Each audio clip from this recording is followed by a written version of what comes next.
अच्छा जी दोस्तों आ तमाशा चेक करो। मोटरे वाले बह गए ने गड्डी च ते पिछों रक्शे वाले खलोते ने मोटरे वाले दी ताड़ च कि किस टाइम गड्डी स्टार्ट करके जान ते असीं दोबारा रोडां ते आ जाइए।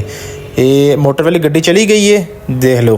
हुण तुसीं बैक साइड ते कैमरा करके चेक कराने आ कि रक्शे वाले ने कि अपना हिसाब किताब शुरू कर लिया दोबारा।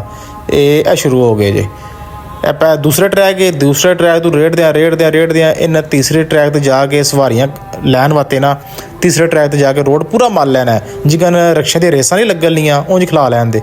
चेक करो बच्चा किड्डी मुश्किल नाल बच्चे किन्नी कट मारी है। ए रिक्शा इस टाइम तीसरे ट्रैक ते आके खलो गया जी।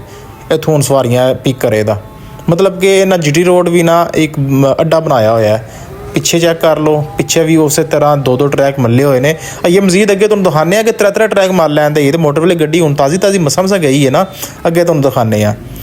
ए चेक करो, ए दो ट्रैक है मल्लन हुए ने। पिछे 1 2 3 4 रक्शे पिछे लैन कतार खलोते हैं। सिर्फ एक ट्रैक छड्डे है वड्डी ट्रैफिक वास्ते। असीं सिर्फ निशानदेही करानी सी, बाकी अगों एक्शन लैन ना लैन इन्हां दी मर्जी, क्योंकि साडे अक्सर जिहड़ा है ना हादसा होने तो बाद ही हमेशा एक्शन लिया जाता है। अगे तुसीं देख तुहानूं असीं रोड सेंटर जाके दिखाने आ। ए तीसरा ट्रैक है जिथे रिक्शे खलोते ने। ये तीसरा ट्रैक भी मल्लन होए है। उस तो बाद जीटी रोड ते ट्रैफिक वेखो एक ट्रैक ते लंघदी है भी।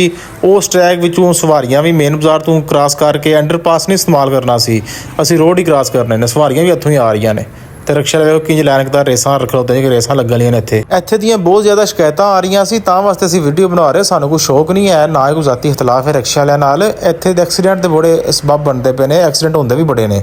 गौरमेंट बेकरी दे बिल्कुल सामने, अजवा बेकरी दे सामने सारा सीन चल रहा है।